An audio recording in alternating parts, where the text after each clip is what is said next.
अगर आप इस चैनल पे नए हैं तो इसको सब्सक्राइब कर लीजिए और बेल आइकन को प्रेस कीजिए ताकि हमारी नई आने वाली तमाम वीडियोस की नोटिफिकेशन आपको मिलते रहें और आप हमसे कनेक्ट रहें। बिस्मिल्लाहिर्रहमानिर्रहीम। ख़ातिम हज़रात, मैं हूँ अख्तर अब्बास और आप सबको अस्सलाम वालेकुम। इस्लामाबाद की ट्रेनिंग में दी टेनेशियस के साथ बहुत सारे दिलचस्प वाक़यात भी हुए। उनमें से एक दो मैं चाहता हूँ कि आपके साथ शेयर किए जाएँ। उसमें बहुत सारी प्रिंसिपल्स थी। द मोमेंट मैं हॉल में, ट्रेनिंग हॉल में दाखिल हुआ तो उसमें से कुछ तो एकदम से जैसे आप हड़बड़ा के उठ बैठते हैं, दे वर नॉट एक्सपेक्टिंग मी। उन्हें बताया गया था, चूँकि ज़ाहिर है बीच में बाज़ वक्त कम्युनिकेशन में गैप होता है, कि अख्तर अब्बासी साहब आ रहे हैं। तो अब जब उन्होंने मुझे देखा तो it was so amazing and surprising for them. उनमें से बहुत सी बच्चियाँ ऐसी थीं कि वो सालों से सुन रही थीं। अच्छा, हर बंदा जो सुनता है एक तरह की अटैचमेंट हो जाती है। तो उनमें से दो ने तो एकदम वो खड़ी हो गई और अपनी एक्साइटमेंट का इजहार करते हुए कहा कि सर ट्रेनिंग बाद में, हमने पहले तस्वीर बनानी है, बाद में मौका मिले या मिले। अच्छा, ये दिलचस्प तजर्बा पहले कभी नहीं हुआ, लोग इंतज़ार कर लेते, पर मुझको भी अच्छा लगा और उन्होंने तस्वीरें बनाई। फिर हमने जो प्रोग्राम था उसका आगाज़ किया। मैं कभी कोई अपना ट्रेनिंग प्रोग्राम या स्पीच दुआ के बिना नहीं करता। ये एक मेरी वैल्यू सिस्टम का हिस्सा है, मेरी लर्निंग का हिस्सा है। जैसे अगर मैं आपसे कहूँ कि औज़ु बिकलिमातिल्लाहि ताम्माति मिन शर्रि मा खलक़ पढ़ें, नई जगह पे, पिकनिक पे, नए सफ़र पे, नए कमरे में, नए ऑफिस में, मैंने वहाँ जाते हुए सीढ़ियों पे भी ये दुआ पढ़ी और अपनी दुआ का, अपने ट्रेनिंग का उसको हिस्सा भी बनाया।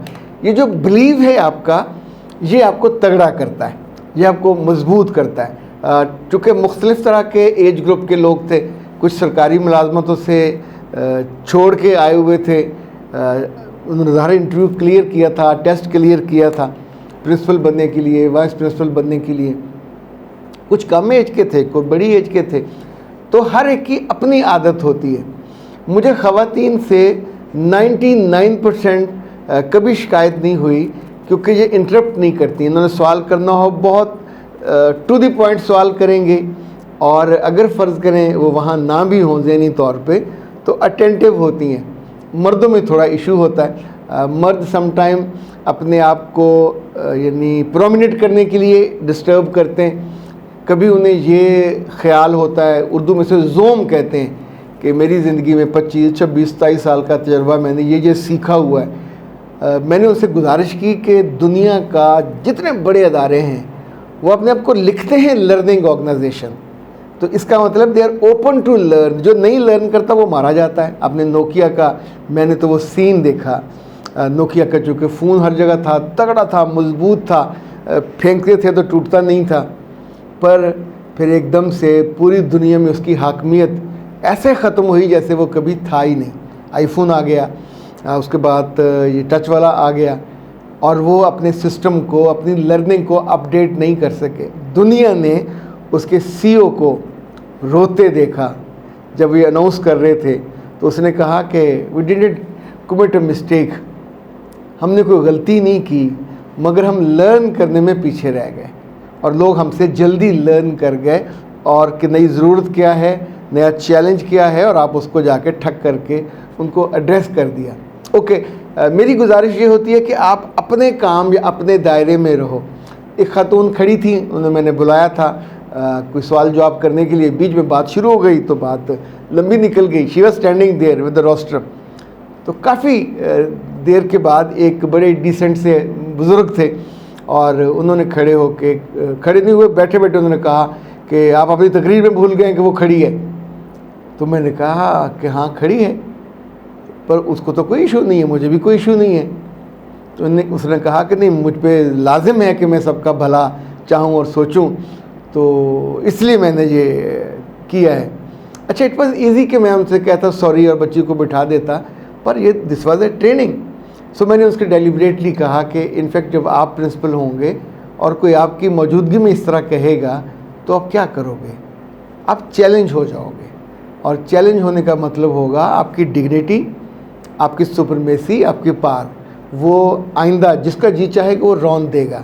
तो असूली तौर पर आपको भी ये नहीं करना चाहिए। तो उन्होंने फिर कहा कि नहीं, मुझ पे लाजिम है कि मैं सबकी भलाई का सोचूं। तो मैंने फ़नी सी टोन में पूछा कि क्या इन सब ने आपको इस काम के लिए मुंतखब किया। अच्छा, बात आई गई हो गई, उस खातून से बात हुई, बैठी, लेकिन ज़ाहिर है मर्द को बाज़ दफ़ा लगता है कि मेरी ईगो हर्ट हुई है, तो मैं तो अपने लिहाज से बात ख़त्म करके ख़त्म हो गई, वो सेशन भी ख़त्म हो गया, जो बातें हमने करनी थी वो कर ली। अगला दिन गुज़रा, अगला दिन उनकी बारी नहीं आई, दूसरे ग्रुप्स की बारी थी। तीसरे दिन उनसे जब दोबारा वो हुई सेशन मुलाकात, अच्छा मेरे तो हाशिया ख्याल में भी नहीं था कि बात ऐसी हुई है, तो उनसे बड़े अच्छे मूड में बात होती रही। उनसे भी एक और साहब भी थे, वो भी काफ़ी इरिटेट करते थे, और मेरा बहुत कंसर्न था कि अगर फ़ाइनल सिलेक्शन हुई तो ये मुंतखब नहीं हो सकेंगे। ज़ाहिर उनके बच्चे होंगे, उनकी फैमिली होगी, 100 ज़रूरतें होती हैं, तो कम से कम बंदा इसीलिए लर्न कर लेता है कि फैमिली को दिक्कत ना हो। ओके, जब बात ख़त्म होने के करीब हुई तो मैंने उनसे कहा कि बीइंग द प्रिंसिपल आपको कभी कभी अपने टीचरों पे पल्ले से भी खर्च करना चाहिए।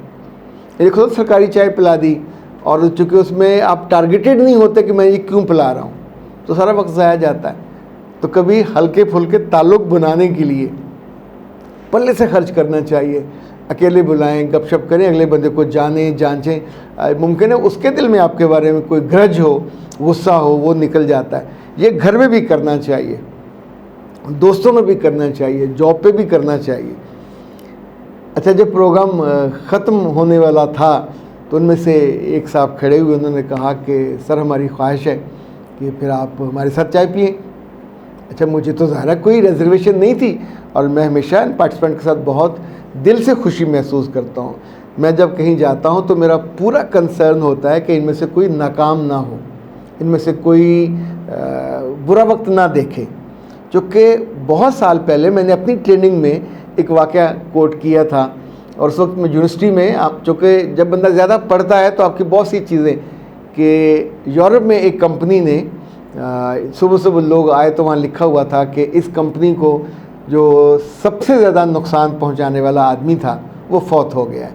उसकी डेड बॉडी कॉन्फ्रेंस रूम में रखी हुई है, तो आप गुज़रते जाएं और देखते जाएं, और उसके लिए जो इजहार आपने करना है सॉरी का, वो करते जाइए।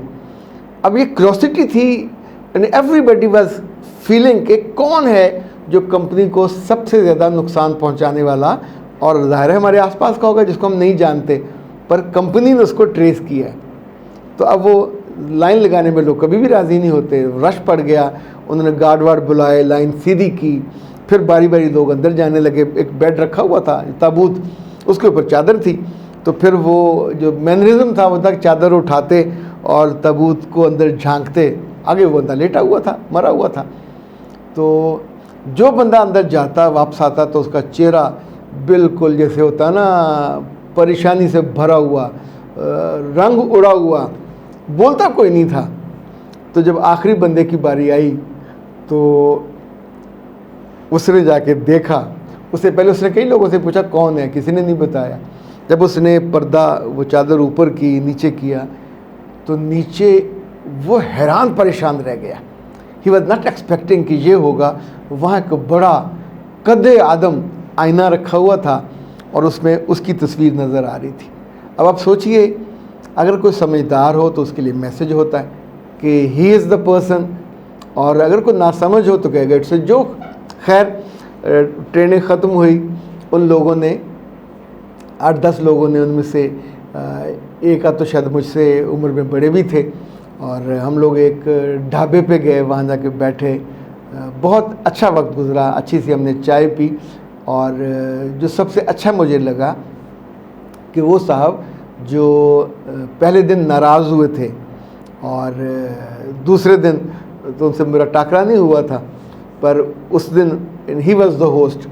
और इसका मतलब है ये एबिलिटी आपके अंदर मौजूद है कि आप चीज़ को, अगर नागवार भी आपके साथ हुई हो तो आप उसको दरगुजर करते हैं और फॉरगिव कर देते हैं। अदरवाइज़ अगर आप उसको दिल में रख लेते हैं तो तकलीफ़ होती है। और उन्होंने ये कह के मतलब मुझे भी मुस्कुराने पे मजबूर किया कि सर अगर आप कल आते तो कल मेरा बुरा हाल था, मैं रात सो नहीं पाया था। इनफैक्ट याद रखिएगा, उंगली आपकी तरफ तब उठती है जब आपने कोई कमी कोताही दिखाई होती है। जब भी कोई माँ से ज़्यादा माँ बनने की कोशिश करता है तो लोग उसका नाम माँ नहीं कहते। इसी तौर पे जब इज्तिमाइयत में हम बेवजह दूसरों के वकील बन जाते हैं तो दूसरे तो वहीं बैठे रहते हैं, नुकसान आपका हो जाता है। और ये बड़ी ग्रेट लर्निंग है आपके लिए भी, और ऑफ कोर्स मैंने भी हर दफ़ा नई चीज़ें सीखता हूँ। अख्तर अब्बास को दीजिए इजाज़त। अस्सलाम वालेकुम।